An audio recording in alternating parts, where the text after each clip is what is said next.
Saya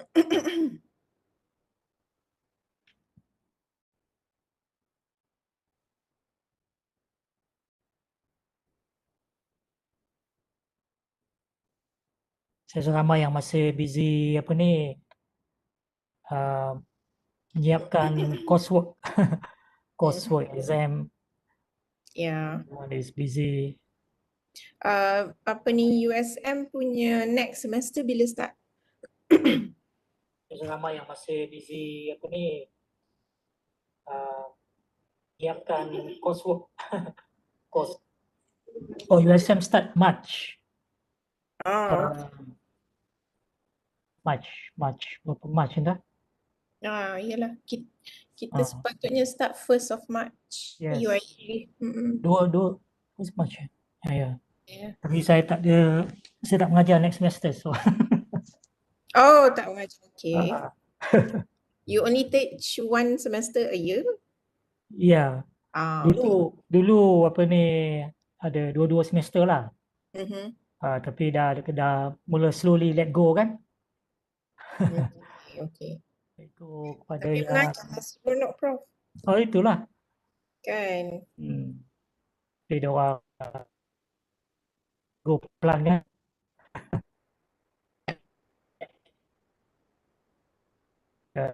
Ni nak pergi kepada yang over lah. So otherwise I teach last time I teach 3 courses. Tiga courses. Okay. And then for all the 3 courses I was responsible to introduce the course, new course. So dulu I teach the course alone lah. Kemudian apabila new lecturers come back, then sharing, and now dua kursus tu dah bagi sepenuhnya kepada ni lah. Saya tinggal 1 kursus sajalah. Jadilah. Okay. Tahun ni tak okay kot. Well, okay. Yalah, I hope that this thing will be over soon kan.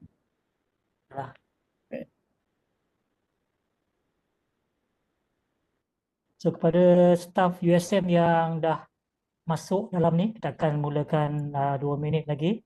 Sementara itu dalam screen, paparan screen sekarang ni ada satu poster ya, MOOC Challenge 2021. So I would like to invite everyone from USM, of course, to participate in this MOOC Challenge 2021. Last year, it was quite good. So this year, the prize money, we increased the prize money. The first prize still 3,000, second prize 2,000, third prize 1,000. But now we have 8 hadiah sagu hati RM500 each. Well, I think it's not so much of the money, but MOOC is, I would say, something that I would encourage everyone to do. We started together back in 2013 kan. The initiative by the Ministry of Higher Education, and it's one of its kind in terms of the model because it's a national effort, concerted effort by 20 public universities, and we are very proud of that because of the unique model of Malaysian MOOC. So 20 public universities moved together, and we launched our Malaysian MOOC in September 2014. That was really a landmark, I would say, a milestone in online education, online learning in Malaysia. So all of us should feel very proud to participate and to create our own MOOC, because USM has provided a platform, we provide a license, we provide the technical support, everything you need. So there is no excuse that, let's support let's support MOOC, USM MOOC. Okay. Right. I think we can start now, Dr. Rosa, if you're ready. All right. Okay. Bismillahirrahmanirrahim. Assalamualaikum warahmatullahi taala wabarakatuh. Selamat pagi, good morning, and selamat sejahtera, everyone. Welcome. A warm welcome to everyone to our webinar series brought to you by Pembangunan Kecemerlangan Akademik or Center for Development of Academic Excellence, CDAE. My name is Abdul Karim Alias, Director of CDAE, and I have also our Deputy Director here, Professor Madia Dr. Azida, but she'll be joining us only for a short while. And of course, welcome to our speaker, my good friend, Maria Dr. Rose Maliza Kamaluddin, Dr. Rose Maliza Muhammad Kamaluddin. So we are very lucky, very privileged to have Dr. Rose here. Thank you very much, Dr. Rose, for accepting our invitation. You will be featured in our program, every year. So hopefully you can do, more even this year. So we can learn a lot from you. So let me. So today the title of our webinar today is title. Okay. Maximizing virtual learning. Maximizing virtual learning engagement. Okay. Because I have the Rose biodata here, but I didn't have the poster. But it's about virtual learning. So this is a very timely. In fact, I think we have so many webinars, not only from USM but from other universities as well, talking about online learning, virtual learning, engagement, or student engagement, everything, because we are still on the learning curve. Most people are still on the learning curve to learn how to do online teaching, online learning in the most effective way. So don't worry, every one of us here are learning new things. Some probably already on the curve, some still climbing the curve. So it's okay. Learning never stop. So let me introduce Dr. Rose Maliza Muhammad Kamaluddin. Professor Madia Dr. Rose Maliza Muhammad Kamaluddin. She is a passionate educator, currently serving the Kuliah of Education, International Islamic University Malaysia in Kuala Lumpur. Her field of interest is in educational technology, instructional and learning design, as well as technical and vocational education. So she's the right person to talk about educational technology, about online learning. Yeah? She is a former director of the Center for Professional Development, IIUM, similar to CDAE, and was the vice chair of MEPTA. MEPTA is the Council of E-Learning Coordinators from the 20 public universities. And quality teaching is Dr. Rose's main mission in her research career, as she believes this is one of the most fundamental skills that every educator must have in order to do justice to the profession and to make a difference in each individual student's life. I share the same philosophy, the same passion with Dr. Rose. So we are speaking the same language. We are sharing the same passion, and we have been together all along, actually, championing the cause of education, higher education, and especially with respect to online learning. So I'm very, very happy to have Dr. Rose here. Thank you so much, Dr. Rose. And I'm sure all of us here, participants here in this webinar, in WebEx, as well as on YouTube, will want to learn more from you and from your wealth of experience. So without further ado, saya serahkan kepada Dr. Rose. And silakan ya, Dr. Rose. And to all the participants, please be the active listener and please be the active participants. Participate in all the activities that Dr. Rose, will ask us to do. Silakan, Dr. Ros. Okay, Bismillahirrahmanirrahim. Thank you, Prof. Karim, for the elaborate introduction. Alhamdulillah, I am happy to be here with the USM community. I see a lot of familiar name, not familiar faces because I can't see your faces this morning. But anyway, thank you very much for being here. Alhamdulillah, syukur that you know, we are still surviving this era of remote teaching and learning. Congratulations to all of you. I will go straight ahead to my presentation. Prof. Karim, I do not think I am able to share my screen. So it's disabled. What? Yeah. Okay, Zana, please enable. Yeah, because Okay, sharing, I can't share my content. Saya tak buat apa-apa pun. Saya dah change role Dr. Ros sebagai co-host.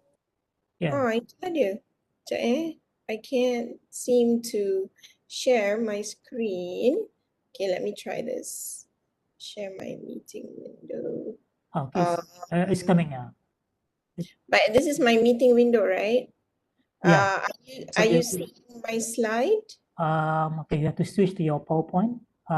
We can see your screen, but I think you have to switch to your PowerPoint. I did. So already. Yeah, hang on. It's currently still we are seeing the WebEx window. Yeah. So yeah, it's not allowing me for some reason. Right? Interesting, right? Okay. Okay. Last example. It says here Dr. Rose is sharing the screen. Yeah. Select content to share. Okay, wait. No, I cannot select my slide. Okay, you know what I'm gonna do? This is a classic example of a glitch. So I'm going to stop sharing and please allow me to come back in. Okay. All right. I'm going to leave and I'm gonna come back. Do not leave. It's just me. Sila duduk dan jangan lari. Yes. Yeah, yesterday dengan Dr. Mutahara, we have some glitches, mainly the internet connection speed. So yes, ladies and gentlemen, please bear with us. Please bear with our technical glitch. This is normal. We have to live with all these technicalities. So while waiting, maybe you can check your email, check your tweets, check your Facebook, whatever. Okay, I'm back. Welcome back. Okay, now I can share. Okay. Interesting. It's just a simple thing, exit and come back. Huh? Yeah. Now you should see my slide. Your screen in the full glory, we can see now. Yay, Alhamdulillah. Okay. Okay. So today, thank you, Prof. Karim and everyone for being a little bit patient there. This morning, I have been tasked by CDAE to share with you about maximizing virtual learning engagement. Now, to be clear about this, I am no expert in virtual learning yet because we are still learning. I'm still learning. It's a steep learning curve for all of us. However, there are certain fundamental theories and also certain fundamental models that can be applied in this situation. Okay, so we are all sharing experiences here, and please feel free to ask any questions, either in the chat box or you can just simply switch on the mic or raise your hand, and the administrator will facilitate that for me. Okay, so thank you very much again for engaging with me this morning, and let's roll. Okay, my name is Rose Malisa. You can call me Rose, and I am from IIUM. Now, first activity. Sebelum apa-apa dah ada activity kan? I want you to look at this picture and I want you to type in the chat box. What is the one word that you can use to describe this picture? What comes to mind when you see this picture, okay? Just type one word. Thank you. Oh, there's slavery, cruelty, manipulation, abuse, capture, sad, captivity, sadness, curiosity, have mercy, pity, okay. Trapped, oh no, it's a very depressing picture to begin with this morning, right? Because that is the mood that we're all in this morning, okay? So it does seem very depressing. And for your information, my word for this is lonely. That's my word. Okay, so that is my word. Now, what has this picture got to do with the whole morning? Because we are all, even we are all connected online. The technology is wonderful. We're all connected somehow, but we still feel lonely, right? Still feel lonely. And yeah, the words that you guys have given me this morning, like stress, you need help, sadness, change, restricted. It is such an irony that, we have always been advocating technology to be something that is useful in terms of connecting people. We're supposed to be connected more than ever, especially in the pandemic, because theoretically, that's what technology is doing to us. Connection. However, after going through so much of it, we feel more lonely than ever in this world. Yeah. It's ironic, I know. But this picture says it all. You are there, you're all chained somehow to your own laptops. You are there, somebody is there out there. You can still talk to each other, but it's just not the same. You still feel lonely. And by the way, this picture was the winner of the Nature Photographer of the Year 2019 in the category of Man and Nature. And the photographer is Luke Macy. And you can Google this. There's a lot of wonderful pictures that you can probably use for your class. So the whole point of this is we are all being lonely together. So it's okay. It's a learning curve. And Prof. Karim said he's too busy to feel lonely. Yeah, well, Prof. Karim can, spend his whole day and whole night with his laptop. He will never be lonely. But for most of us, we do need that human presence, not human touch, but human presence.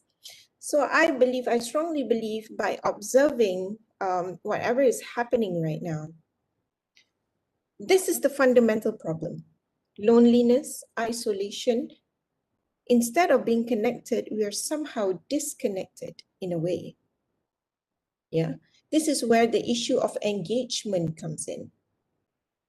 That's why one of the most famous or popular FAQs that I have got from all of the workshops I have ever conducted, it's always about how do I engage, right? That is the most frequently asked concern when we talk about remote teaching and learning. So today, we are going to overcome that anxiety of, not having the ability to engage. So what we will do today is we're going to look at teaching online versus teaching on site. What are the issues that reflect the differences between these two? And then we're going to talk about designing online lessons that engage. And another thing, we are going to talk about tools for engagement. Okay, all these discussion points will be there. And I hope that all of you can also give your input, either in the chat box, in the YouTube comment, which I can't see because I do not want to burden my bandwidth by opening a lot of screens. But yes, please do throw out your ideas and stuff like that and share your experiences today, okay? So I've already got some questions in here. How can we engage with asynchronous? We will talk about that today. So these three are the discussion points, okay, inshallah. So now, second activity. In this picture, there are 6 hidden words. I will give you 30 seconds to find all of them. 30 seconds to find all of them. You ready? 6 hidden words. On your marks. Let me switch on my timer. 30 seconds on the clock. On your mark. Get set, go. Go. Okay. You can type in the chat box. There are 6 words. What? Right. Go, go, go, go. Oh, go. 16 seconds left. Excellent, excellent. Okay. We have excellent student here. Yes. 4, 3, 2, 1. Okay, stop. Time's up. My alarm has sounded. Okay, so great. Wow, somebody found virtual learning. Ada ke? Tak ada. Mana ada virtual learning? Alah, jumpa 4 je. It's okay. So now let's see what you guys have found. Okay, there's quiz, there's test, there's learn, there's write. Somebody found report. Somehow somebody found so far, if I'm not mistaken. Wow, messy. Ada ke? Okay, so now let's see the skema jawapan. Okay. I have done this exercise before. Okay, that's great. Okay, hang on, yeah. There we go. That is the answer. We have found learn. You found test in the waste paper basket. And then there's write, and then there's quiz, and then there's report up there. And there's study. Nobody found study. That study word, you see, right next to the girl on the beanbag, right above the the cup there. That's the word study. Yeah. So nobody found study. It's not obvious, right? Cannot really see, right? You have to like, it's not clear. Is it there? Is it not there? Okay. I blame too much computer, like only found 3. Okay. Now, from that very short activity, 30 seconds, what did you learn from it? Type it into the chat box. Okay. Oh, Ganji Yuen said need a microscope for that. Yeah. Okay, what did you learn? Engage, need to be fast, focus, excellent, learn to see things, yes. Visual overload, great, alert, interactive, attention, great. Focus, need to catch fast, okay, activity, focus, stress, kejar masa, concentrate, disconnect when it's difficult, adrenaline rush, alive, yes, Prof. Rosina, you're always alive, great. Perspective, excellent. Thank you so much for all of your responses. This is an excellent group that I have this morning from USM. I love all of your learning. Yeah, Prof. Karim Rabun Mate is the age factor. Well, anyway, those are all great learning. Yeah, it's all about engagement. It's a very short activity that gets everyone excited. Like Prof. Rosina said, it's alive. So one thing that I would like to point out in this activity is what we can learn from it. The word study there, it's unclear, it's blurry. You need to really focus. You need to figure out, hey, is there a word there really? So now this is what online learning is about.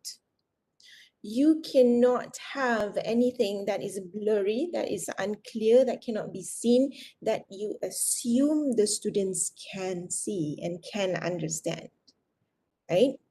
It's not about the decoration, but rather about the clarity of the message that we are trying to convey. okay? We cannot leave any room for assumption. We cannot assume that the students will see what we see. We cannot assume that the students will hear what we hear, all right? Because in online learning, we do not have the luxury of receiving immediate feedback in terms of physical presence. We can read body language, we can read facial expressions, we can just see whether the student is engaged or not, whether the student understands or not, just by simply looking at them physically. We do not have that luxury anymore, yeah? Therefore, we cannot assume anything. So nothing can be blurry, nothing can be unclear, nothing can be left to guessing, okay? When there are 6 words that you need to give 6 words clearly, all right? So this is what the whole day is about. Engagement will happen when we know what we are looking at, okay? I give you an example. If, I would like to go to Prof. Karim's house. I've never been to his house. Now I'm going to ask him to send location. Prof. Karim, can you send me your location to your house, please? I've never been there and I'm not from Putih, right? Give me your house location. And yes, technology will allow me to get there even though I've never been there. I will switch on my Waze or my Google Maps and I will drive somehow, and then suddenly we said, you have reached your destination. But I am like somewhere at a rojak stall, somewhere in Penang. Where is Prof. Karim's house? I can't see it because I don't know where I'm going actually. I'm just guided, okay, we say go here, go there, go here, go there, and suddenly sampai, say, betul ke, is this a house? Is this Prof. Karim's house? When in fact, sebenarnya Prof. Karim's house is there, it's just that it's behind the rojak stall, for example. Now, if I asked Prof. Karim to give me a picture of his house, Prof, can you send me the location and also a picture of your house? Then I know exactly what I'm looking for. Even though Waze will guide me to where I'm going, but when I don't know where I'm going, I don't know what it looks like, then I will still grapple with the idea of Prof. Karim's house. All right? So in terms of delivering our lessons online, it has to be as clear as that. As much clues, as much information as possible has to be given to the students because we cannot leave any room for assumptions. We cannot leave them grappling in the dark. Okay, so this is what this short activity is about. Very philosophical, kan? So yeah, it is an important message and a lot of people miss this because we tend to get drowned in our content a lot and also our traditional way of delivering when we can simply just go to the class, deliver our content and then we get feedback immediately. Some students will come to us for consultation, blah, blah, blah. But again, from the monkey picture, the lonely picture just now, we're all lonely, we're all disconnected and the motivation is much less when the social presence is missing. Okay, so now from that activity, we have concluded this a long time ago. Teaching online is not the same as teaching on site. Now, I don't call it face-to-face anymore because we can still teach face-to-face via video conference. But teaching online is not the same as teaching on-site. Okay? What is different? We know, yeah, it's different, it's not the same, but what actually is different? There are 3 aspects that we can look at the difference, which is in terms of the people, in terms of the space, and in terms of time. Now, this is 3 aspects that we can look at the difference between teaching online and teaching on site. In terms of people, Learning is social. It's a social activity. You cannot do it in solitude. All social interactions are suspended at this point of time. Yeah. And there is an absence of peer. The teacher is only assumed to be present, right? Assumed presence of the teacher, especially when we do asynchronous. The students are like, yeah, she might be there. She might be reading our work. I don't know. So the presence is just assumed. But then who is present? It's the household community is present. Yeah. And also the expansion of the virtual community, which is a totally different realm altogether. We have always been used to social media in terms of virtual community, but we have never looked at virtual community as a learning community. That's the missing aspect right there. We have not learned how to learn online, especially in Malaysia, yeah, because we are still predominantly brick and mortar. Okay, so this is the difference in terms of the people aspect. Yeah, you can see who is present, what is absent, because this peer absence is a real issue. I have a 19-year-old at home who just got into foundation, and he is among the, youths who went through the transition, the ones who after SPM going into foundation, kindergarten going to year 1, I have that, and then year 6 going to secondary school. So it's a totally different environment, totally different people, different peers. They don't have their friends anymore. The struggle is real. How many times have my son come to me and saying that, I cannot do this anymore. I can't. I don't think I can get even a B for this course. It's so demotivating. It's so frustrating. In the morning, he would open up his laptop. The lecturer would be on Google Meet talking to himself or herself, and then he would be under the Selimot still. I was like, don't you have class? Yeah, I have class there. I logged in. It's real. So I'm experiencing it firsthand. And as an educator, I'm like, oh my goodness, is this happening to my students as well? So that kind of feeling of, anxiety in the lecturers is also stressful as much as it is for the students. Yeah. And my standard 1, year 1 child, the teacher would allow like 5 minutes before the class for the kids to just interact with one another, to just say hi to their friends and all that. And then I asked him, why are you not talking? Why are you muting your mic? Don't you talk to your friends? And then he said, I don't have any friends. Said, there, your friends is on the screen. Yeah, but they're not my friends. It's just a bunch of people who goes online together and learn math. It's not that there's no human connection there. Again, the loneliness is real. Okay, now that's in terms of people. In terms of space, we are in a virtual space that has no boundaries, which invites a lot of issues with security and stuff like that.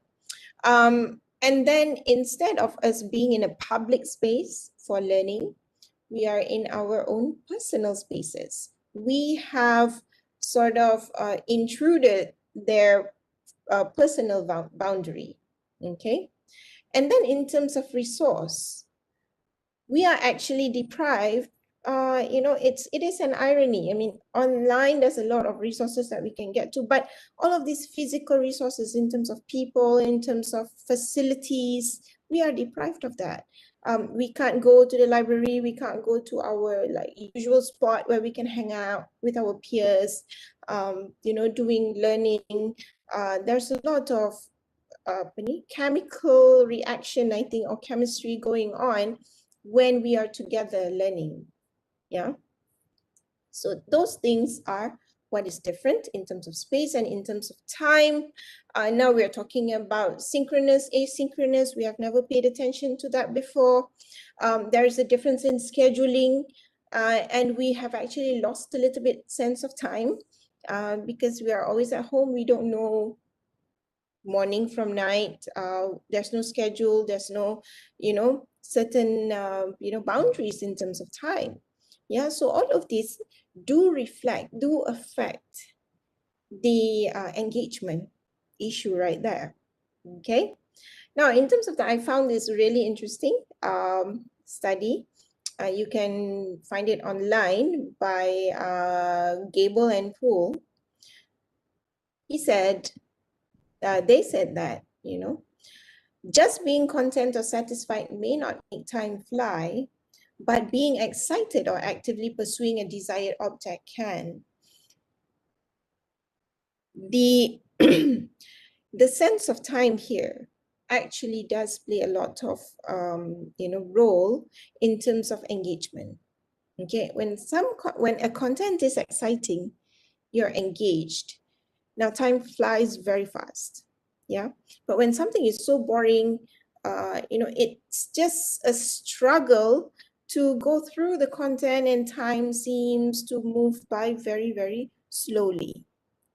All of this has got to do with how engaged our students are with the content. All right.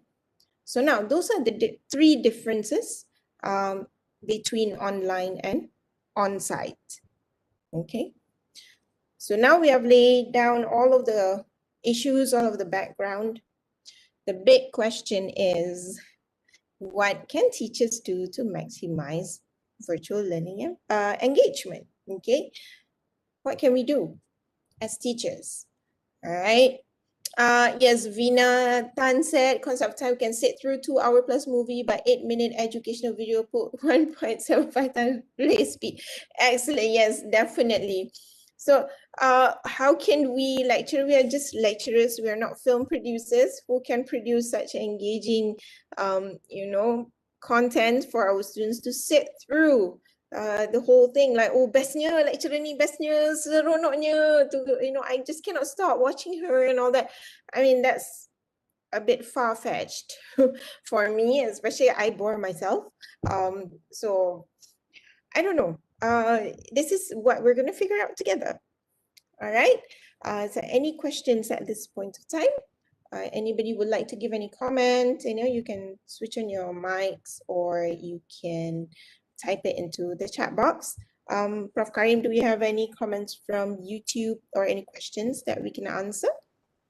So far,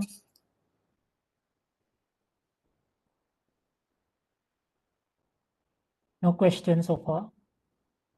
Okay. All right.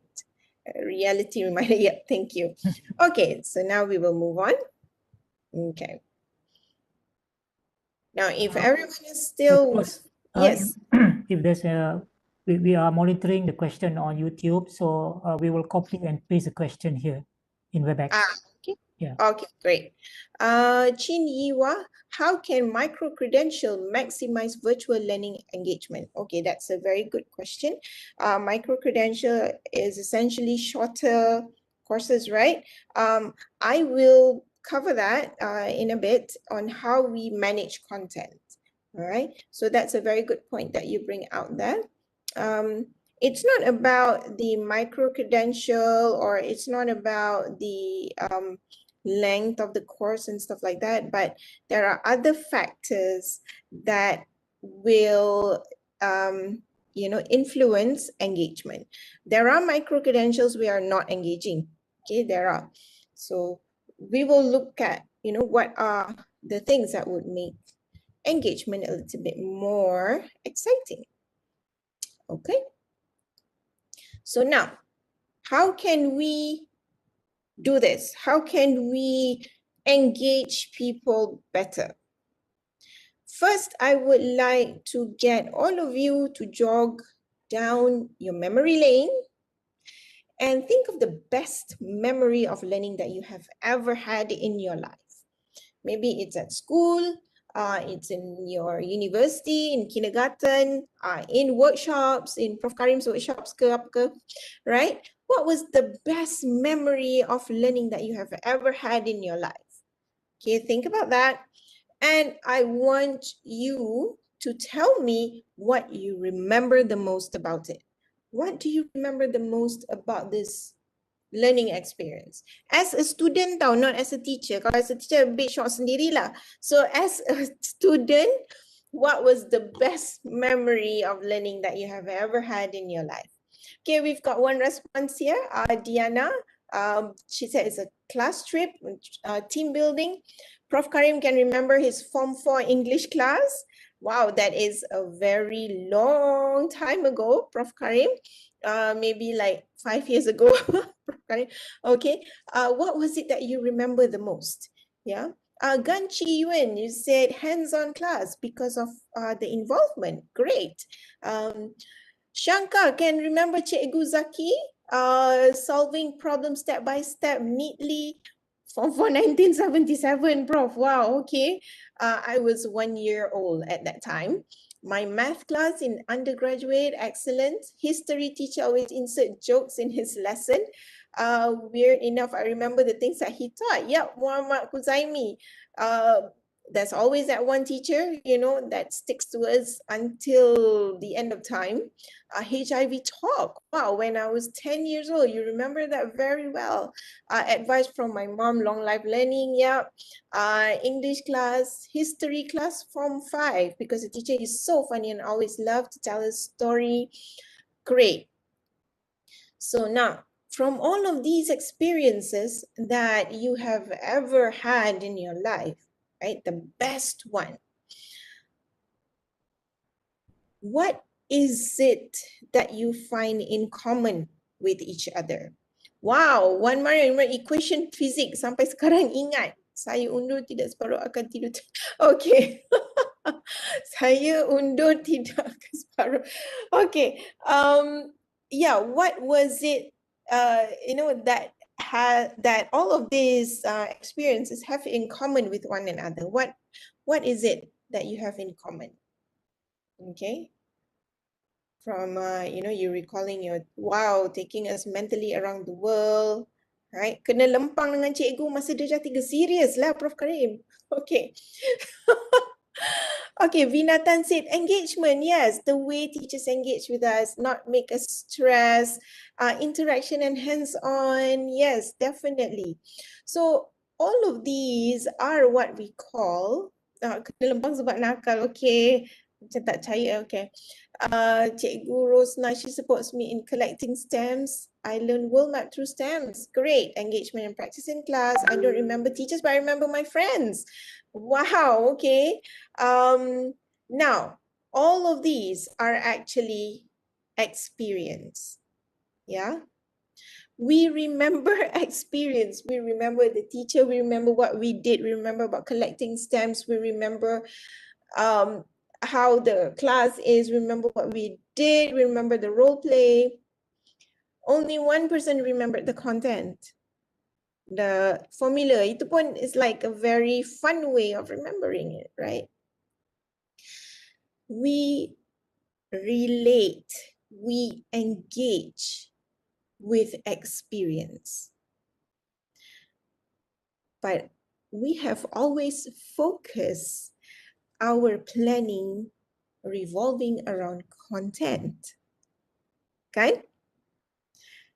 So we forget that, you know, in planning our lessons and stuff like that, we actually need to plan for experience sebenarnya, because that's how people learn best.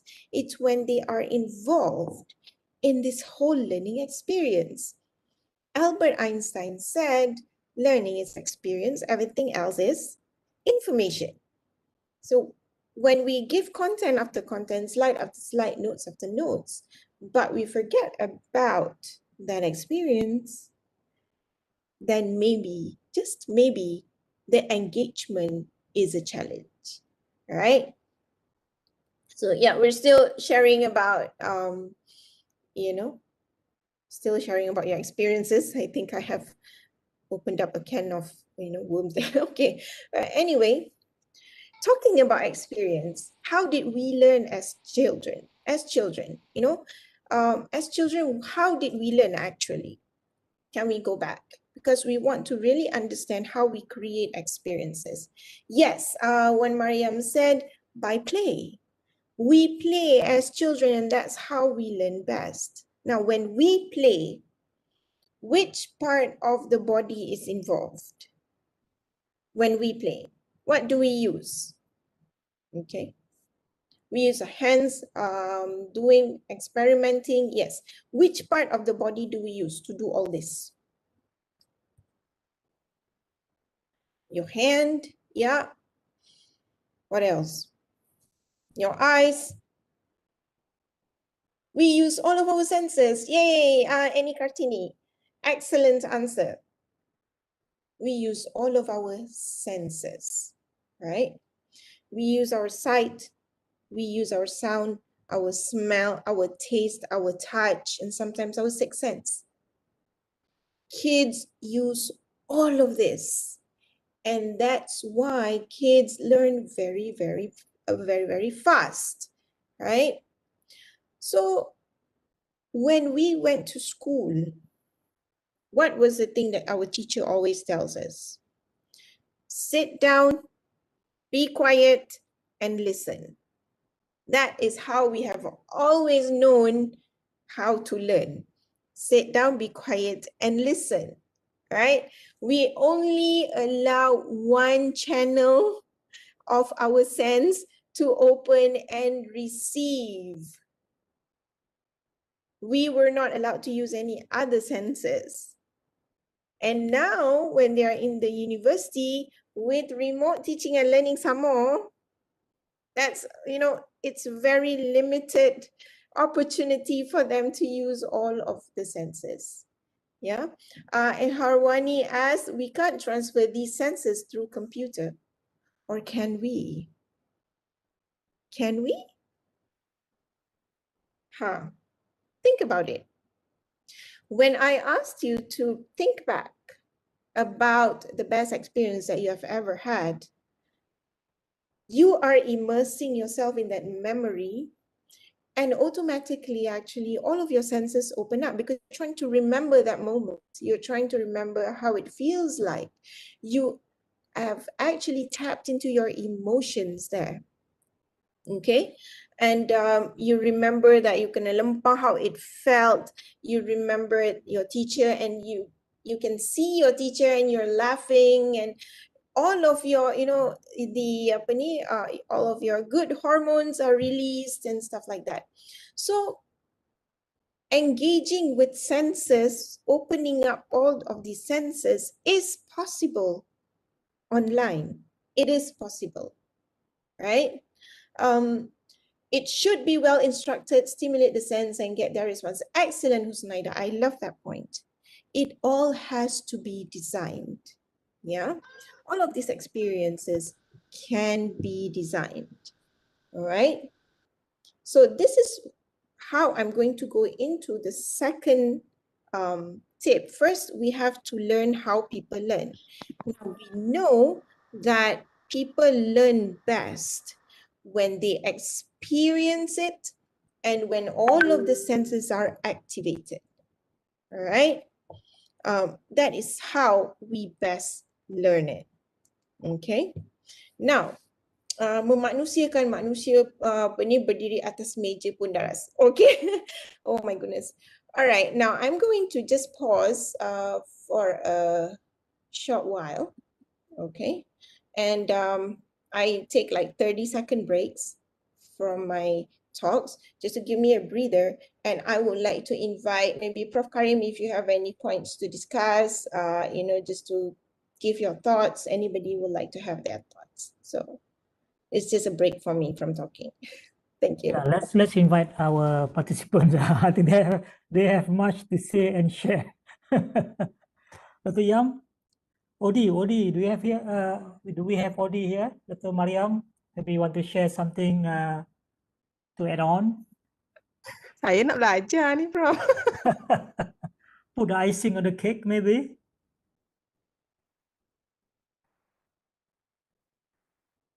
yeah, those experiences, I think, is real. It's all about designing the learning environment where we can use all the senses. Yeah, I think that's really, I think, very good point. Touching the heart and getting students to get them to do. Basically, that's what I always believe. Rather than just sitting there and absorbing like a sponge. Even a sponge, there's so much the sponge can absorb the water, right? Then after that, you have to squeeze the sponge and expel the water so that it can absorb more. But I think that's not how learning should be done. Yeah. Anyway, anyone like to say something? I think it's good to you know. Prof, Yeah. If we look at children punya cartoon sekarang kan, they have some kind of long pauses before they tell the answer. Is that something good to put in asynchronous learning? Like, will it work with student yang dah dewasa? Little Rose respond. Okay. All right. Yang dia akan tunggu what is the shape of this? Lepas tu macam tunggu sekejap dulu. It's a circle, right? So it's more conversational lah kan, macam tu. Jadi untuk kita, you can have that pause because it sort of simulates a real punya environment tau. Macam tu. Jadi don't have it so frequent lah, but you can try. I've never tried it, but I know it works really well for younger children. For older children, for older learners, they are more independent and all that, so they do not expect that kind of pause for them to answer and all that. But yeah, Okay. Jadi I've not tried. Okay, so now I can share my screen again. Okay.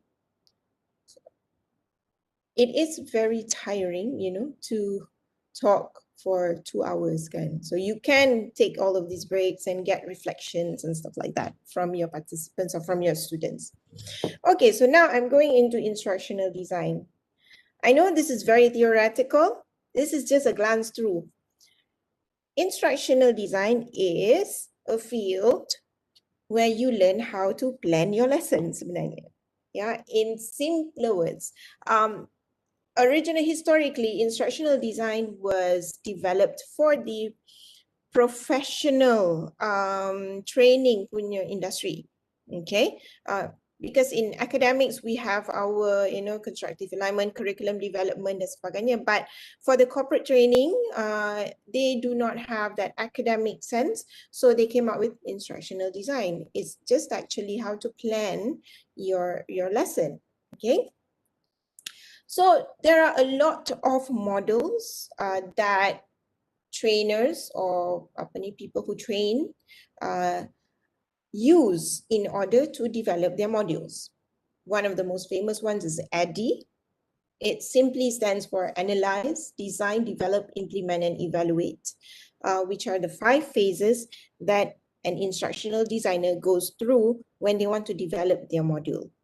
Okay, ADDIE. Second, Assure.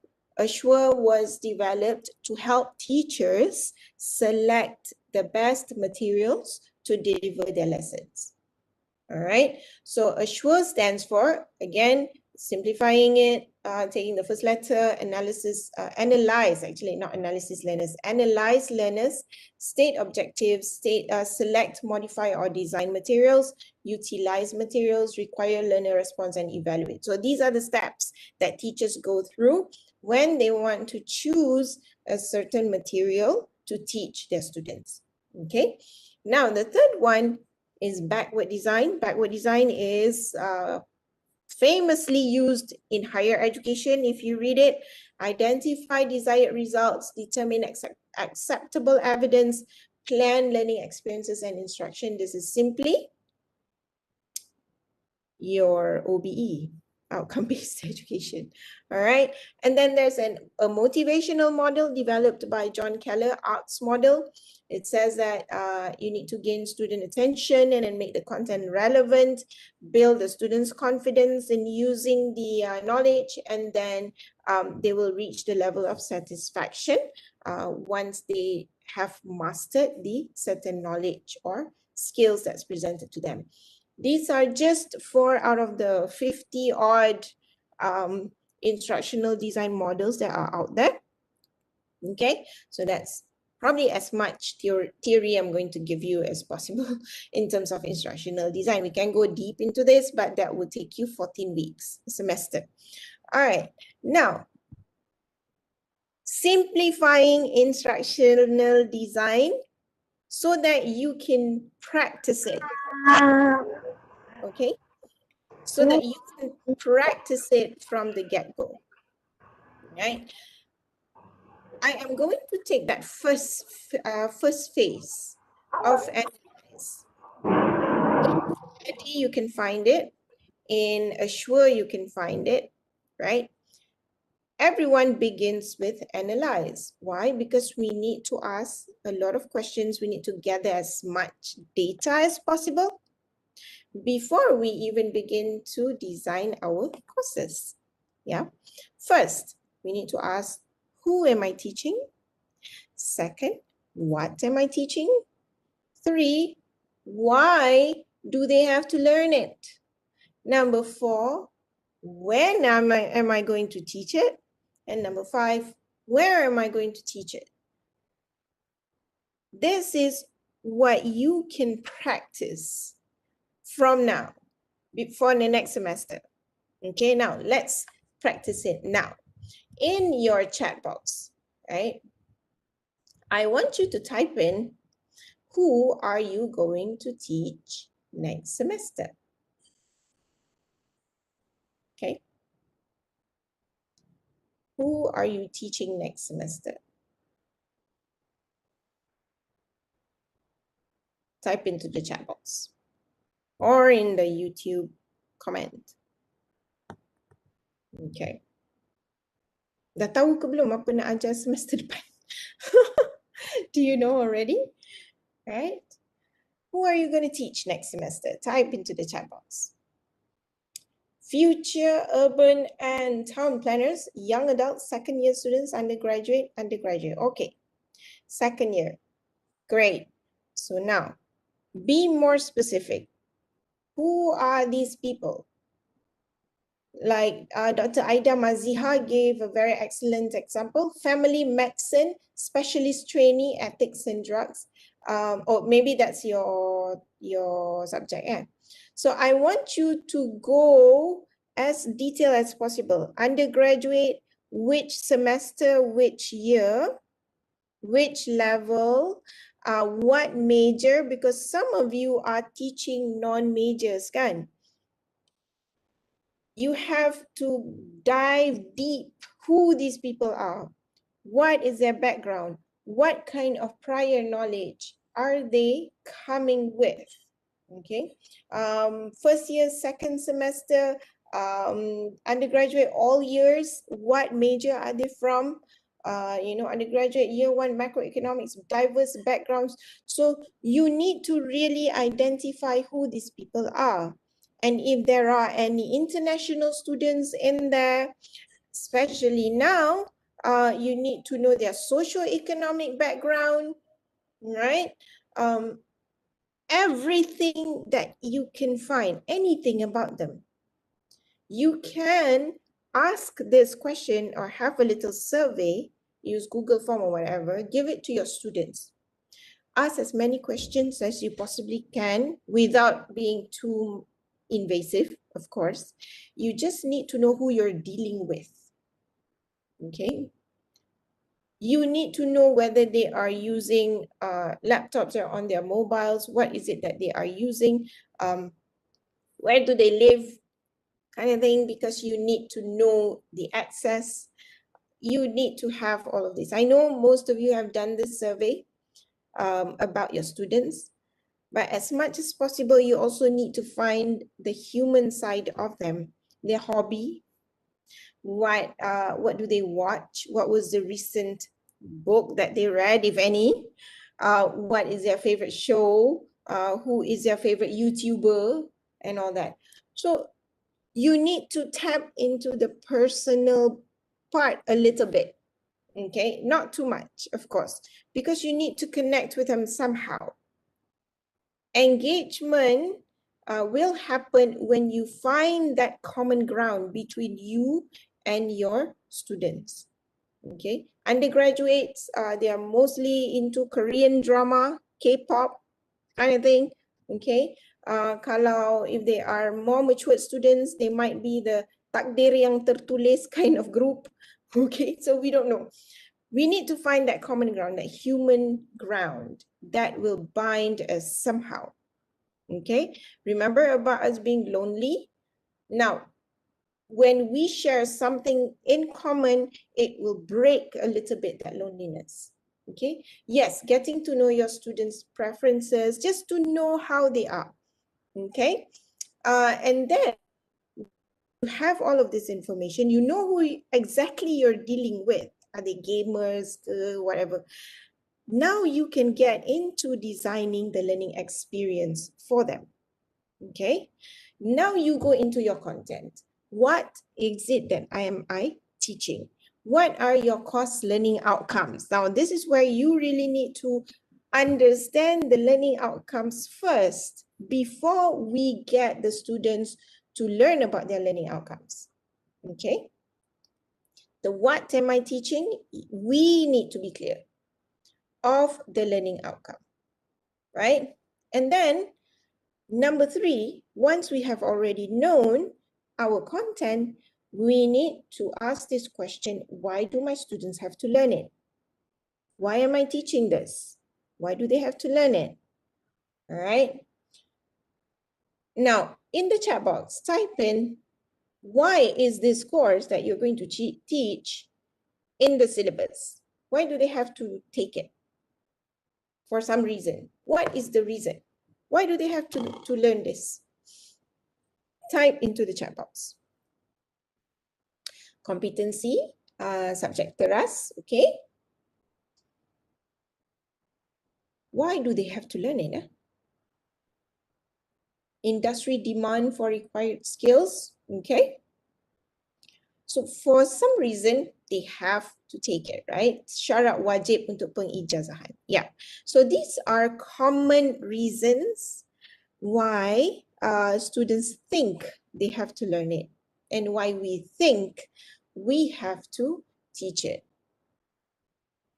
for promotion in some firms. Okay.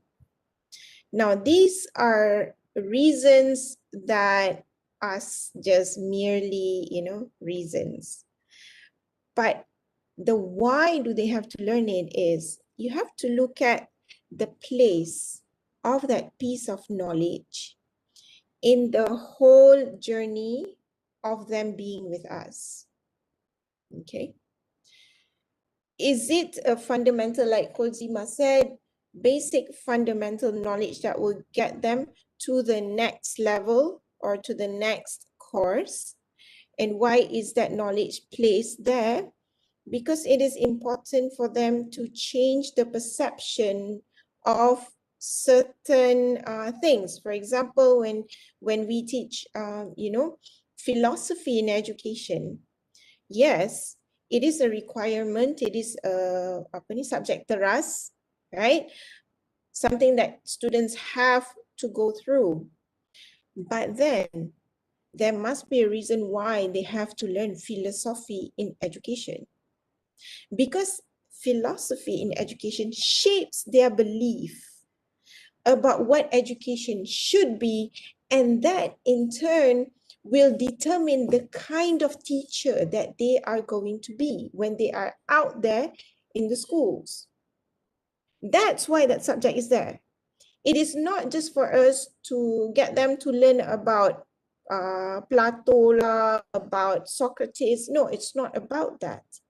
It is about how they can use all of this knowledge about philosophy to shape their own philosophy. It's not about getting the A. Of course, they want the A, but it's not about that. It's about us shaping them, right? Any cartoonist said it's a skill they can use in the future. Yes, but it actually is a part of molding that person that we want to produce at the end of the day. It is back to, for example, when we look at our national philosophy of education, what is the goal actually? Our falsafah pendidikan kebangsaan says that we need to shape this person who is balanced and harmonic. Or in other words, my now boss, your former boss, Tan Sri Zul, said, insan sejahtera. Okay, so all of this knowledge that we are teaching, they have to learn it because somehow it molds them. Now, when we get this right, when we get this reason right, then you will think about how can I maximize engagement of my student with this piece of information, because it's going to mold them. And then it will also help us decide what kind of activities we're going to give. Are we going to give quizzes? Are we going to do discussions? Are we going to get them to do some reflection? Because that is how they are going to internalize the knowledge that we are trying to give them. Okay? It is not simply a fundamental course. It is not simply a prerequisite. It is not simply for them to graduate. It is not. But rather, it is something that they need to internalize based on later on. Yes, Aida Shuaida said, inilah yang dinamakan kemenjadian pelajar. Yeah. So the person that we want to mold, and we are all part of that molding process. Okay. So once we ourselves are clear about why they have to learn it, then we can go into the logistics. When am I teaching this course? Where am I teaching it? And then later, we can talk about the how. Okay? So any questions at this point of time? Yes, Prof. Karim, we are the molders. Yeah, kan? Berat kerja kita ni. So, when we discuss about, you know, all of this, the why that they have to learn it and all that, it is best to get it out of your students first on the get-go. On the first day, here's a tip for all of you. On the first day, tell them why you have to learn this. Okay, and for my students, on the first day, I already told them their final project assessment, what it's going to look like, right? They have a visualization of the end game, and then I tell them why you need to learn this. Somewhere along the way in their career, they will appreciate it. Like right now, a lot of my former students who are now teachers are coming back to me, Madam, when we go into this COVID-19 teaching and learning, apa semua, PDPR, your lecture terngiang-ngiang dekat telinga kita orang. Okay, padam muka kan. So like, itulah, yeah. So you get it out from them this day. Why do you have to learn this? And make them accountable for their decision to learn it. Make them choose to learn this for the reason that they have stated. Kenapa you kena belajar ni? Okay, it's not simply about completing it because of requirement, but rather there are a lot of other reasons that they have to take this course. Okay. Thank you, Prof. Karim, for writing down the falsafah pendidikan kebangsaan. Okay. After we have done our analysis, then we come into the design. Now, if you look at these three, it is similar to backward design, right? We identify our learning outcomes first, and then we determine the assessment of our learning outcomes, and then only we decide our learning activities. That's backward design, or famously known, in other words, constructive alignment lah. Okay, so you have to be clear of where you want to take your students. Learning outcome tu apa sebenarnya? Are they supposed to just know? They're just able to explain the phenomenon, or are they able to use it in a certain application? Are they supposed to be able to criticize that particular issue? What is it? Be clear of your learning outcome. Ini yang paling penting sekali in your course. Okay. When I do this exercise with a lot of groups of lecturers and teachers, I find that we still struggle to define our learning outcomes. Okay. Now we're going to, itulah pasal jangan muak dengan constructive, because when you invite me for any workshop ke talk ke, I will not leave this out regardless of what the topic is. Because why we need to know where we're going first. Okay. Let's practice learning outcome. Okay, now imagine next semester you are going to teach 7-year-olds, umur 7 tahun, the course laundry management. Okay. It is going to be online synchronous class. It's just going to be for 1 hour. Okay, so this course, laundry management, 1 hour, online synchronous, 7-year-olds. Please define one learning outcome that you would like to achieve. Okay, type it into the chat box. One learning outcome. Ability to put the laundry into the basket. Excellent. Thank you, Tachi One. All right. Lagi? Differentiate black, white, and colored clothes. Excellent. Okay. Lagi? Ada lagi tak? One learning outcome. Ability to use the washing machine. Yep. Okay. Lagi? Remember, this is an online synchronous class for a total of 1 hour. Which body parts for each cloth? Okay, to apa pula food ingredient, Prof? Prof Karim, this is laundry management. Okay, sorting, ability to complete the okay. Ability to differentiate types of clothing and detergents, ability to measure the detergents and softener. Prof tak pernah guna. Ability to fold the clothes after drying. Okay. Aduh, kelakar lah Prof ni. Okay. Yes, these are all excellent. These are all excellent learning outcomes. Terlelap, Prof. We are talking about engagement here. Hello. Okay. Okay, so now, when we look at all of these learning outcomes, right? Are they doable in a total of 1 hour for 7-year-olds? Okay.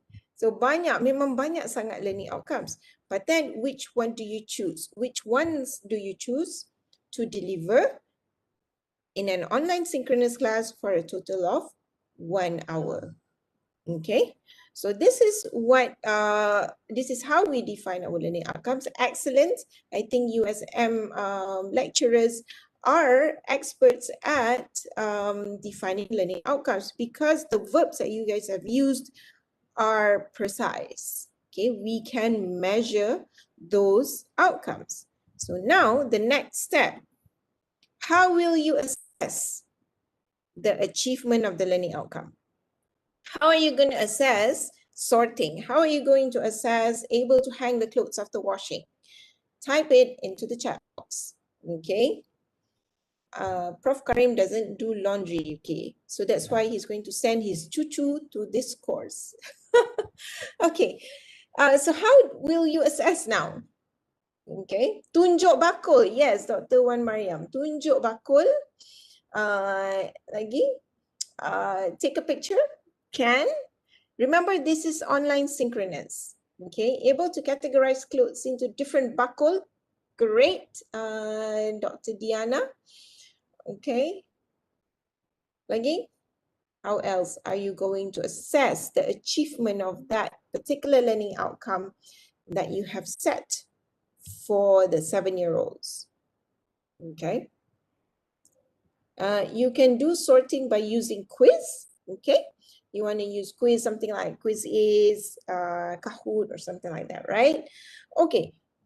So now remember, this is synchronous, which means you're going to be on a video conferencing, or it can be synchronous on Telegram or WhatsApp where everybody is there. All right. Now, you can ask them to perform the task that they are supposed to achieve in front of the camera. Okay. In another group, when I asked them to define the assessment, some of them said video record. It is a live class. When the child video records, then they would need to submit the video recording and all that. So it takes time. Might as well just ask them to do it there in front of the camera, right? Yes, there is a rubric. But what is the most efficient way of conducting the assessment? You can just do it live, right? Without even having to ask them to take pictures, without even having to ask them to record any videos. Ask them to just show the basket in front of the camera. It is more engaging rather than keeping it to the very end, right? And Vinatan, just show and ask them there, right there, because you are there. You can apply this into your class. Just ask them right. And we do not have to wait, actually, when you can know how to chunk the content and also the assessment. If you know your learning outcomes really well, you can just slip in some assessments along the way. All right? And this keeps them engaged. All right? Finally, when we have identified our learning outcomes, identified how we're going to assess, now how are you going to teach this course? How are you going to teach it? Type it into the chat box because you are the teacher. Now, how are you going to teach this course? Macam mana you nak guna apa and all that? What would be your lesson plan? Diana said by showing them personally. Excellent. Recorded demo. Okay, Mary has said she's going to record a demo. Okay. Any more? How are you going to teach this? 7-year-olds online synchronous. Macam mana nak ajar? Parents should be involved to assist the child. All right. That's a valid point. Demonstrate. Yes. So great. The best way to teach this is just to do it in front of the camera and demonstrate live. Okay. Live. You can record that live session for them to view it later. You know, they can rewind and all that and watch it again. But the best way is to just do it live.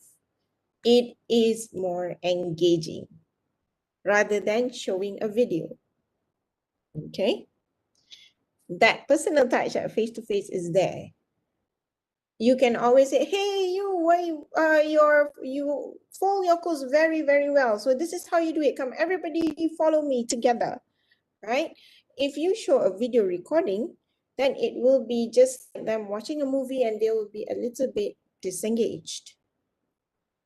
I know a lot of, advocates say that, just do everything asynchronously because your students can view you at a later time at their convenience and all that.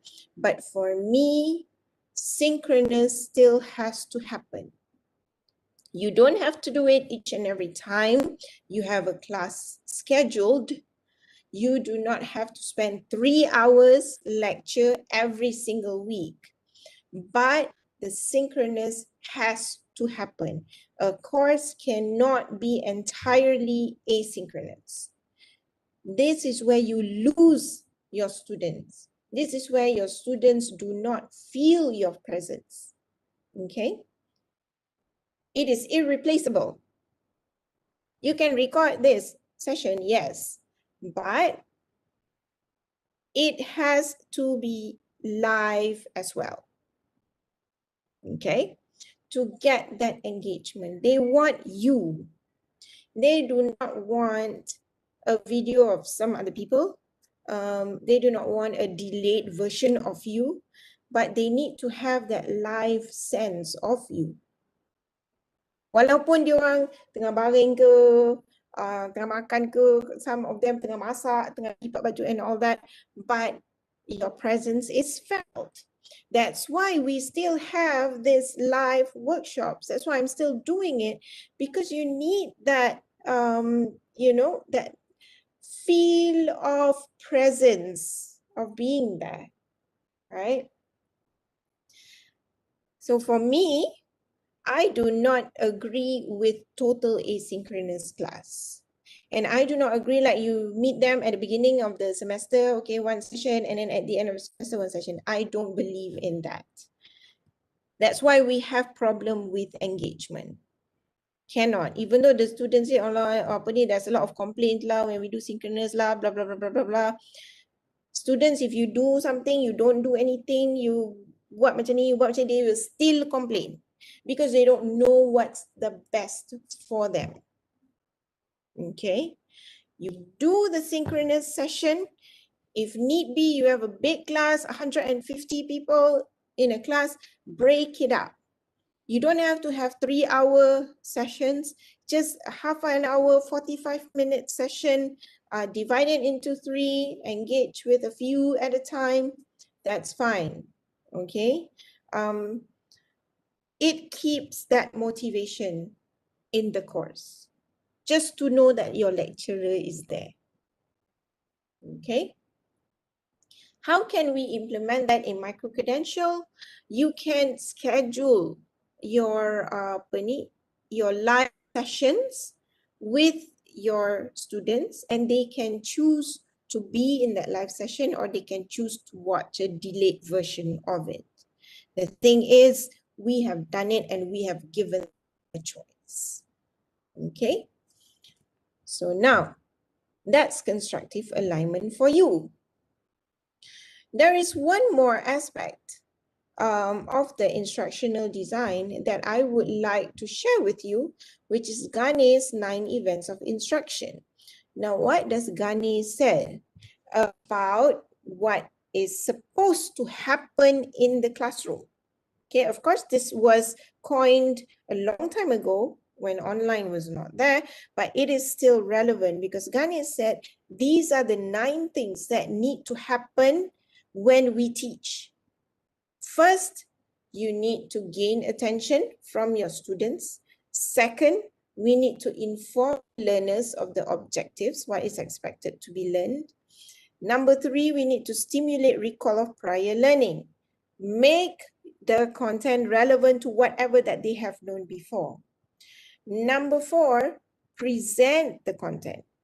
Number 5, we need to guide our students how to use the content that we have given them. Number 6, we need to elicit performance, meaning we give students the opportunity to practice using the knowledge that we have given independently. This is like giving homework lah, homework assignment. Number 7, we have to provide feedback. Yang bagi assignment but we don't give feedback, cannot. Feedback has to happen, okay? And then you need to assess the performance. This is where assessment comes in. This is where we give grades. And then number 9, this is what we fail to do most of the time because we forget. Enhance and transfer, meaning they know how to solve this For example, using a certain mathematical formula or a certain physics law formula.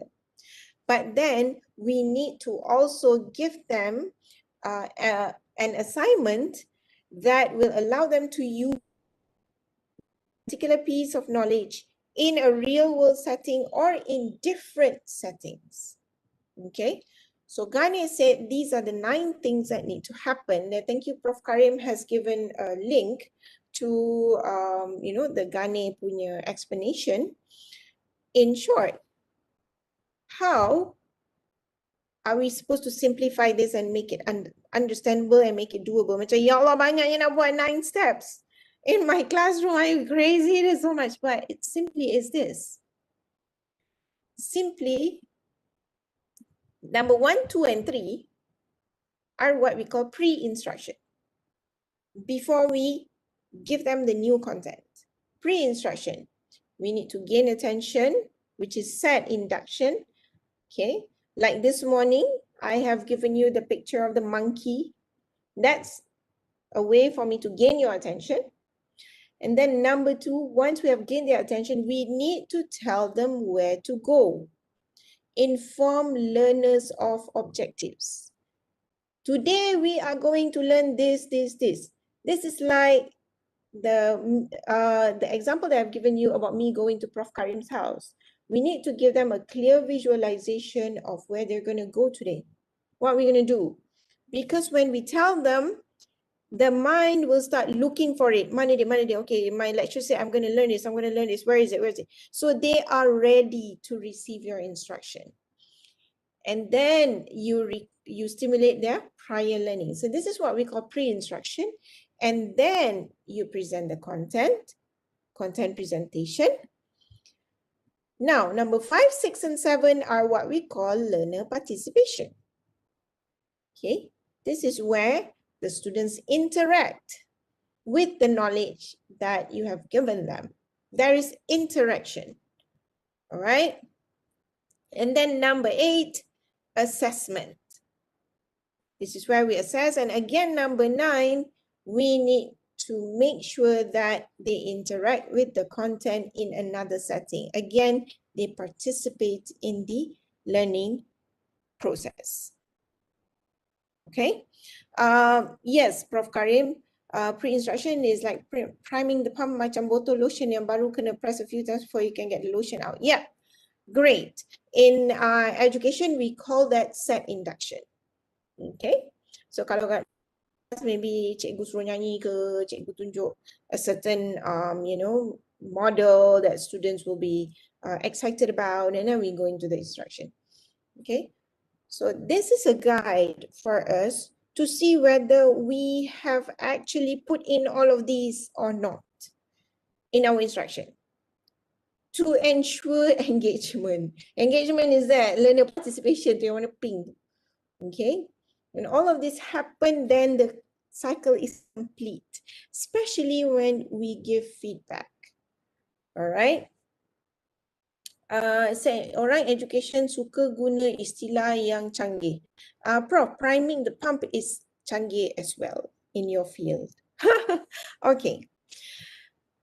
So now that we know Ghani, Prof Karim dah bagi notes, we can organize our lesson flow. Okay, because when teaching, it's like storytelling. Okay, now I think Prof Karim is one of the most detailed person about storyboarding, about storytelling. He says that I can't get my story every time that he wants to do a presentation. I can't get my story. I can't get my story until, satisfied. Then he'll be ready to present on stage. Yeah, storyline. This is how our lessons should be every time. It's like storytelling. Now, I learned this in a program, training program called the Virtual Learncaster, right? Prof Karim is by Nazrin, our brother Nazrin. In that program, we learn to divide our lesson into 3 parts when we do this online. There's a pre-live, there is a live, and there is post-live. Post-live, you're still alive, you're not dead yet. they're all alive. Okay. So now, how do we do this? This is what I mean by the 3 segments. Okay, this is an example, yeah? In pre-life, this is where your set induction or priming the pump comes in. Build rapport, spark curiosity, and you prepare the students' heart, body, and mind and soul, everything, to receive new content. You can do this via your Telegram group or WhatsApp group with your students if you have one, or you can do it in Google Classroom. You can do it in any platform that you're using for your LMS. Okay, build rapport, put like a very intriguing video. Don't put the content video, don't put a lecture video, no. Put something that is intriguing, like the monkey picture just now. Get them to talk about it, right? Rapport with them. Look at how they converse in the group, or if there is any conversation. Now you know who is engaged, who's not engaged, right? Who's prepared, who's not prepared. And then you go into the live session. You can focus on the learning objectives there. You can use your visual aids, your webcam, and engaging activities. This is where you can do discussions, throw ideas and stuff like that. It has to be interactive and two-way, okay? And then post-live, this has to happen immediately. You give them simple and doable activities. It is to close the learning loop, actually. And we have to give feedback. For example, you can give them minute paper, all right? You can give them a short quiz, perhaps like 2 or 3 questions for them to answer quickly, and they can submit it immediately. Now, this can be your carry mark, yeah? So they do this all the time, very short activities. Then they will engage with your content. It will be internalized, yeah? Don't wait to give long assignments. This is online because you need to get them right there on the get-go. Finish, move on to the next one. Finish, move on to the next one. Chunk it down. Okay, so this is the flow of the lesson that you can use and the types of activities and also the platforms that you can use to do all this. Okay, now, this is an example of my lesson plan. Okay, see the learning outcome. Students will be able to explain various active learning strategies. Learning activity pre-live. See nampak eh? Ada pre-live, students to watch video on active learning prior to synchronous session, and students document AL strategies in e-portfolios. And then the assessment, see I put in assessment every time. It is not assessment to just grade, but rather to keep them engaged with the content and for me to know who is there, who's there with me, right? And then after that, I have the second learning outcome. Then I have the live session. Nampak, bila live, is a discussion on various active learning strategies. Suitability of each strategy for different LOs. We have group discussion. You can use the breakout rooms. And then after that, live, they have to prepare a lesson plan, which they have already learned about. So it should be fast. They should be doing this very, very fast and can submit immediately, maybe within the same day or the next day, right? Now, I want you to pay attention to the alignment. Learning outcome, learning activities and assessment are aligned and there is a flow down there. So these will help you tell a story to the students. And once they see the story, they will engage with you. Okay? Now, this is my example. You can take picture or whatever. Prof. Karim I will be giving you the slides. Don't worry. All right. So I'm going to pause here for a short while. I'm, almost done.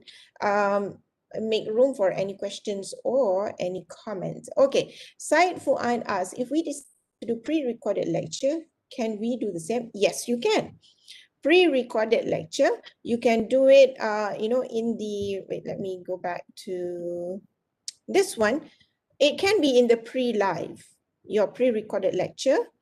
Okay, give them some sort of a stimulus first, get them to talk about your stimulus, and then give them your pre-recorded lecture. And then have a live session where you talk about your pre-recorded lecture. They need to engage with you. Live does not necessarily mean that you have to do video conferencing all the time.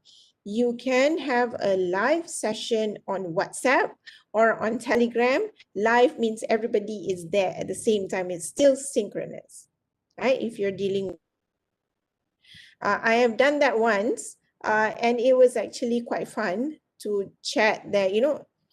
When you have a group and then everybody's there, you chat together, you still feel engaged.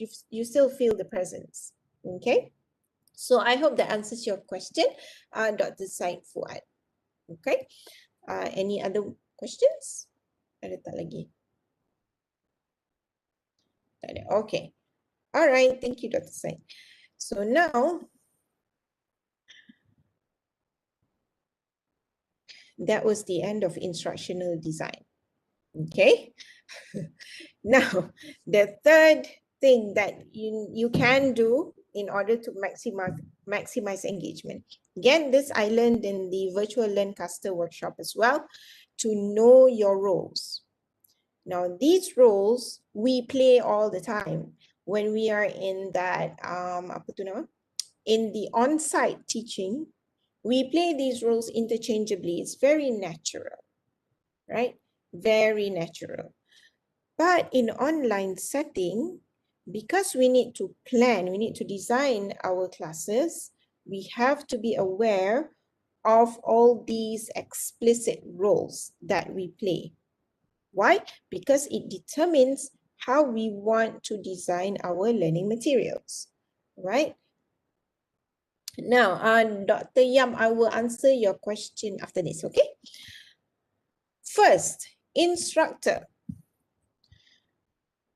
As an instructor, ni macam cikgu matematik, cikgu art, with instruction, programming, right?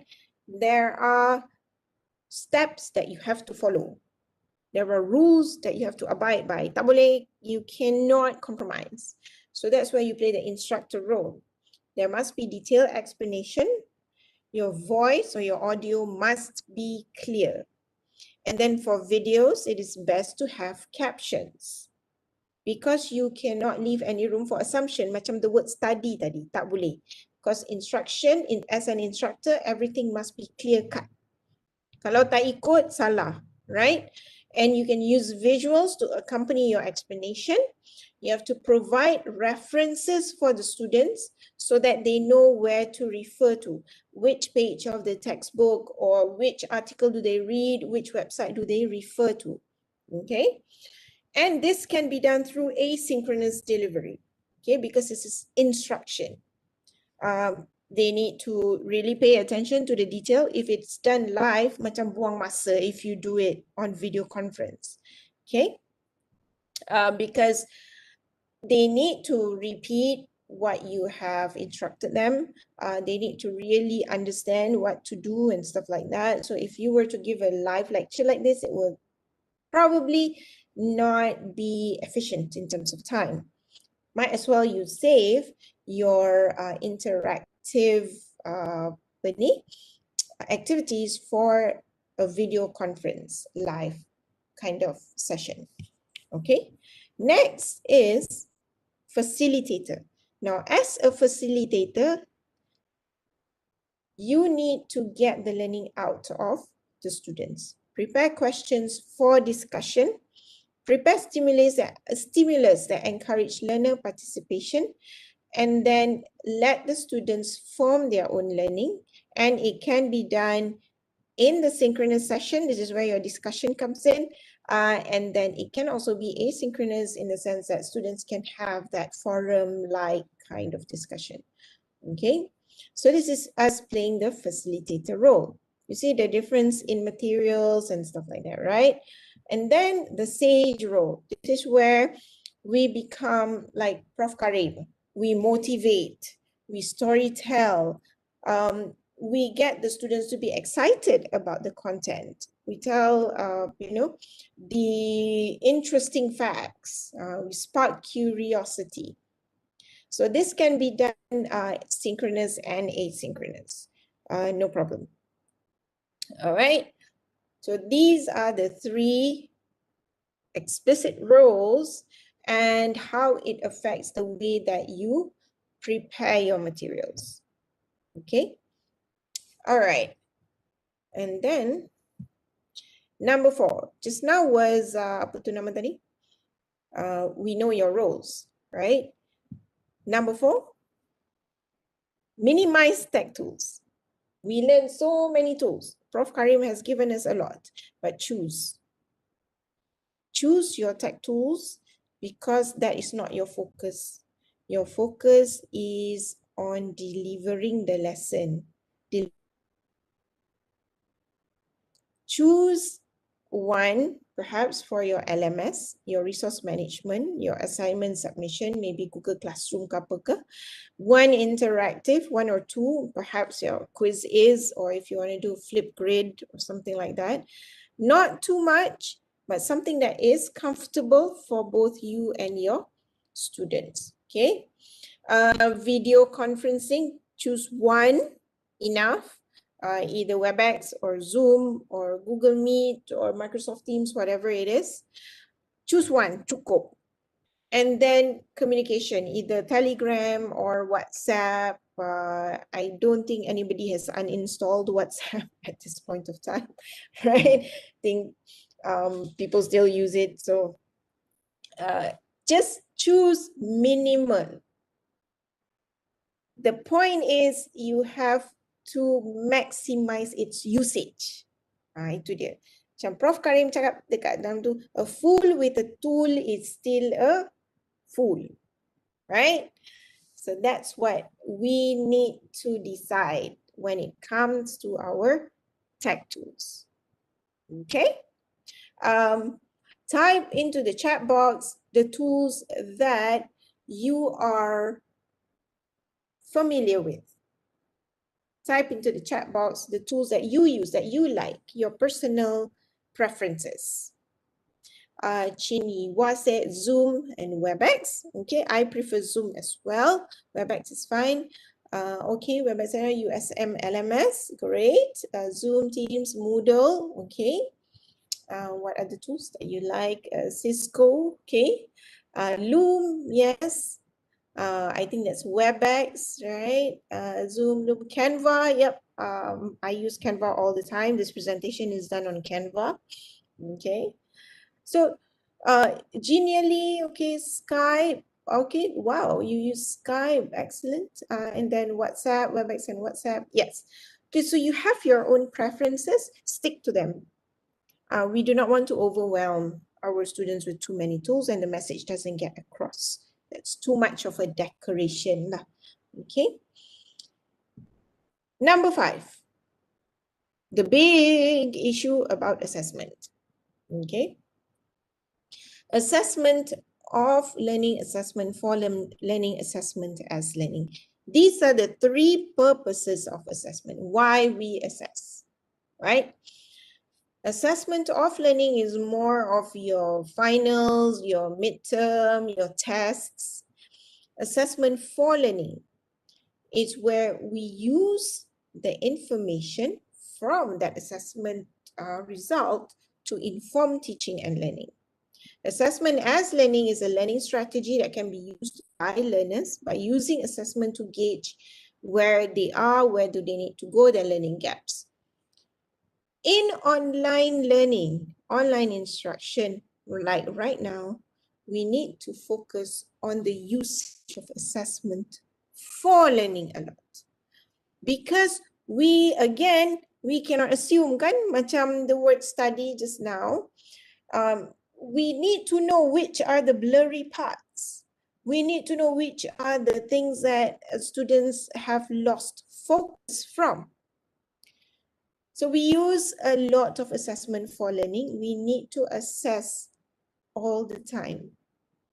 Okay, assess all the time because we don't know where they are. We don't have that liberty of having that live interaction with them.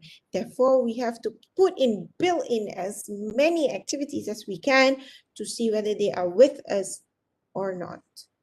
All right. So those are my 5 tips on maximizing learner engagement, and I am going to give you to design lessons for maximizing online or hybrid learning environment. You know, now there's a new term called high flex teaching, high flex, hybrid flexible teaching and learning. What is it? It's like, you know, in the US, there are some kids who can come to school and some kids who have to be at home, quarantine and all that. So it is a combination of teaching in school and online at the same time. So it's high flex teaching. That's like new for me. Okay. But anyway, this is some of the tips that I can give you to maximize engagement. First, be clear, clarity. Do not leave any room for assumption. Okay. The thing is, on your PowerPoint slide, right? Usually how we teach people how to use PowerPoint is don't put too many points on one slide, blah, blah, blah. But guess what? In online instruction, because everybody is viewing it on their own phone, you can actually put a little bit more information because that will guide them and keep them engaged with the content because they know what they're looking at. They know what they're looking for in detail. Okay, first be clear of your content. Number 2, you need to chunk. You need to know where to chunk. Do not give everything like in a 3-hour session, no. Okay, so this has been practiced during our ERTL. Number 3, ironic, right? Include physical interaction. Get them to interact with their physical surrounding, get them to talk to their parents, talk to their friends, talk to their siblings, just talk to their neighbors or something like that. There's some physical interaction, get them to go to the, yard, to their garden and do some whatever report writing, but use their physical environment included in your teaching and learning. Okay, this is learning from the primary schoolers where the teachers do ask the kids to use whatever is in the home, and we should do that as well. And I'm sure that most lecturers have done that too. But this must be included, physical interaction. Then number 4, incorporate group activities so that they feel that there are friends out there who are learning with them. Okay, and assess all the time, all the time. Formative assessment. Okay. Yes, as Niwati, my kids' school do that. Yes, the schools do it. You know, all of this because they need to keep kids engaged. Oh, the high flags. Okay, great. Thank you, Asniwati. All right. So this is my summary of this whole thing. Designing learning experiences is a scientific process. It is a scientific process because there are steps that you need to follow based on, studies I've done before about how people learn and all that, and then how we can use technology, multimedia effectively in conveying learning. It is a scientific process with artistic and aesthetic touches. So this is where your storyline comes in, where you decide to include the environment, having about the pump, Prof. Karim, about the set induction and stuff like that, yeah? Aesthetic touches, because this is the human part. to ensure that learners are provided with the most optimum circumstances for learning, and we need to activate as many senses as possible. Okay, so this is what we need to do when we want to maximize engagement lah. All right. And Kathy Moore, a learning designer and instructional designer, said, priming the pump, yes. The most important principle for designing lively e-learning is to see e-learning design not as information design, but rather as an experience design. Okay, remember the experience part? Yeah, so this is what we need to do with our students in order to get them engaged. All right. So with that, I am done with my presentation. So now I would like to leave this last 15 minutes for interaction with all of you. In case there are any questions and stuff like that. I think there's one question just now from Dr. Yam that I have to answer. Mana Dr. Yam punya question tadi? Okay. How do you deal with specific students that do not wish to engage, but they attend the class online?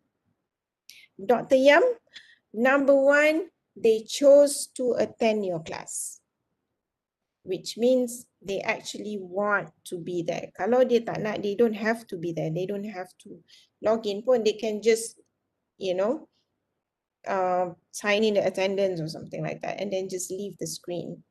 But they chose to be there. When they chose to be there, we have to give them that experience that they are looking for. Diorang nak sebenarnya, they want to learn deep in their hearts. They know that they need to do this. So it is up to them, it is up to us to design that environment for maximum engagement. So that's our job. We design the environment, yeah? And then it is up to the students to choose whether or not to immerse themselves in that experience that we have designed.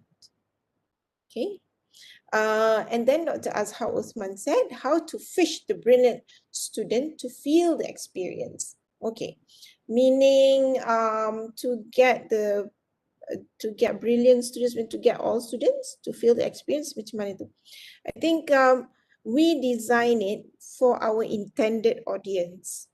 Yeah, you cannot design for everyone to satisfy everyone. Tu susah sikit lah. But we design for the intended audience. And if the others are also engaged, now that's a bonus. Your intended audience would be your students, the ones that you have gathered information about, who they are, what they like, blah, blah, blah.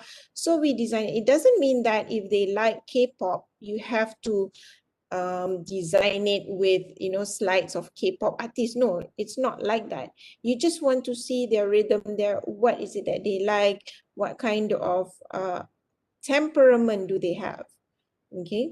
Then we tap upon that to design the experience. We can, you know, include a little bit about Korea, for example, in our teaching, and just, you know, once in a while, bring up something out of the ordinary about something that they like. So it's engaging them with you lah, basically.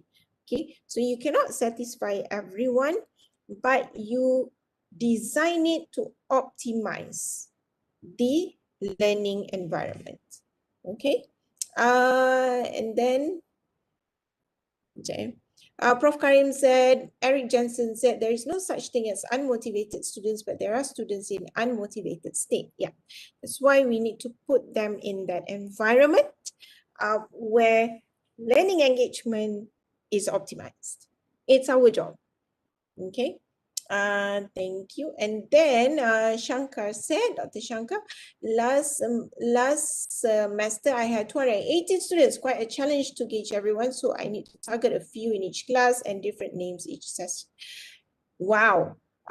You all need to learn from Dr. Shankar. Okay. Yes, handling a large class is never easy. And I am surprised that it's still happening with ERTL. Okay. But yeah, in a large class, you need to know how to group your students. Like previously, I was doing a workshop for UUM, and this question came about. What I suggested was, you yourself divide the class into maybe 4 or 5 groups, and then you feedback one particular group at a time. And then next week you feedback yang ni pula. Next week you feedback yang ni pula. So they feel your presence. Each and every one of them need to feel your presence. So that's how perhaps you can schedule your feedback so that they know you are there. Okay, that's all. If for a large class, your presence is at stake, and they need to know that you acknowledge their presence as well. Okay, then Vina said, I try to get my students to teach me something from their interest, like K culture. They need to know. We want to hear from. Yeah, excellent, Vina Tan. Make them feel that, you know, they are present for you as well. Bukannya we don't want the interaction to go one way. This is what we call one-way interaction, when we only expect them to listen to us, but we don't listen to them. We do not take time to listen to the students. So yes, what Vinatan has done is excellent, and what Shankar has done is excellent. You can learn from them. They are they're probably closer to you than I am, and they have experience with handling large group students. Great. So thank you for that sharing. I love it. I love it very much. Yeah, K-pop is real, people. It's real. I mean, I don't know. Okay. Any other questions? I'm going to stop sharing my screen. Okay. So any other comments or questions? You can switch on your mic. If you are still with me, type into the chat box yes, if you're still with me. Yeah, okay, great. Thank you. Excellent. So any other questions? Yeah. Okay. All right, Husnaida said, well designed moves have been triggered.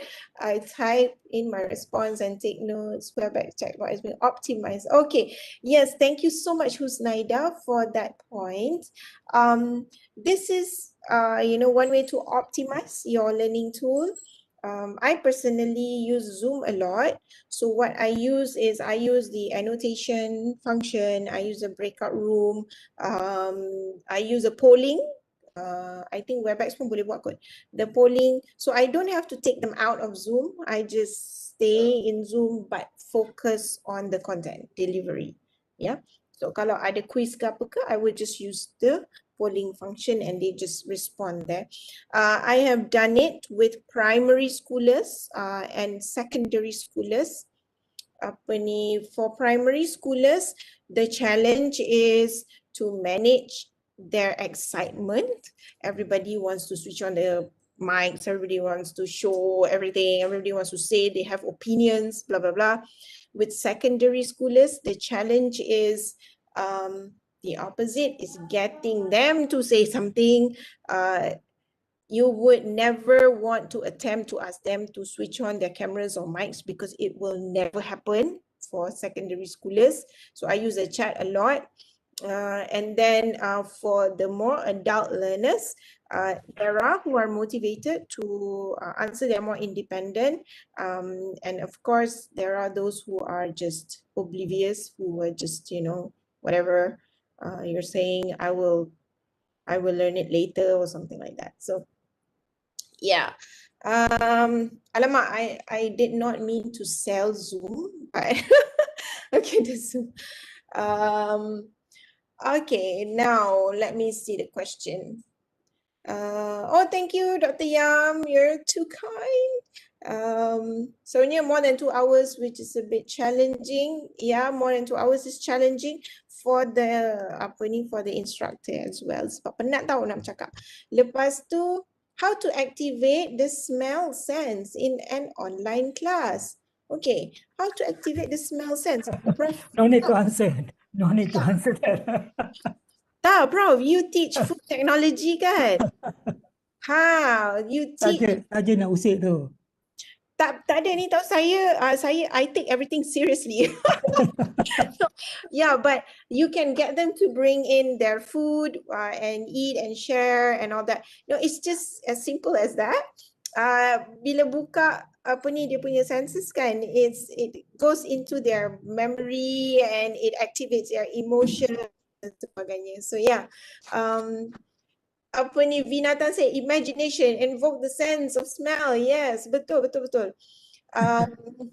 And then apa lagi kejap tanya, ada tadi soalan tadi tak ingat lah. Deep imagination. Okay, macam ni tau nak activate sense of smell, for example kan. Okay, macam ni I want everybody to imagine that Prof Karim has just delivered Ferrero Rocher to you. Ferrero Rocher, right? The chocolate. I want you to imagine that Prof Karim has delivered it to you. And then you imagine you holding the Ferrero Rocher in your hands. Okay. Now, I want you to examine the wrapping, what color it is, the gold color wrapping. And then there is a brown cup at the bottom holding the wrapping together. Now, I want you to slowly peel that wrapping off the Ferrero Rocher, slowly peel it, and then you can see that the nuts in the Ferrero Rocher slowly revealing itself to you. Now you can feel this texture of the Ferrero Rocher in your hand. And I want you to smell the smell of the chocolate and the hazelnut in the Ferrero Rocher. Okay, and I want you to imagine that you are going to slowly devour this Ferrero Rocher in your mouth, bit by bit, and the crunchiness and the chocolate is melting in your mouth. And then now you are going to swallow the Ferrero Rocher, and then now you're going to send a message to Prof Karim and say, thank you for the imaginary Ferrero Rocher that you have sent me. It was a wonderful experience opening the wrapping of the Ferrero Rocher and slowly devouring the Ferrero Rocher. And I can feel the joy and happiness when I eat this piece of chocolate that will remind me of today's session until the end of time. So thank you very much, Prof Karim. Thank you very much, CDAE. Thank you very much, USM, for having me this morning. And I wish you all the best in your marking and grading and closing the semester with a bang. And let's hope and pray and make dua that COVID-19 will go away with the vaccines and that we will go back to our classes again and do what we do best, inspiring and motivating our students and get learning to be as joyful as ever. So thank you so much, Prof Karim, and thank you everyone for being Thank you. Thank you very much, Dr. Rose. Okay, before I wrap up the session, to all the participants from USM in the WebEx session, please fill up the form, yeah, itu ada link tu, for you to get the CPD point, especially. So thank you very much, Dr. Rose, once again. I think it's a very, very engaging session. We learn a lot. We enjoy the session, the whole session. I don't feel like 2 hours is very long. Yeah, as long as you put, Because I have to talk 2 Yeah. hours. yeah, as long as you put your mind and listen actively and participate actively in the chat box and so on, sharing resources. That's what I always encourage people to do. When the tourists talk about Ghani 9 events of instruction. So why not? Switch to another window, find a good reference, share in the chat box. So that's how we can get connected, get engaged all the time with the subject in discussion. So I think we get a lot of ideas from this session today. We learned a lot. So hopefully we can take some take away from this and apply it immediately in our next class or next semester if you're not teaching this semester. All right. So let's together use the icon at the bottom there, and let's give Dr. Rose a big round of applause together. Okay, thank you. All right. A round of applause for you for being engaged participants for 2 hours. It's not easy. All right. So thank you very much, Dr. Rose. Kita sudahi program kita dengan tasbih kifarah dan surah Wal-As.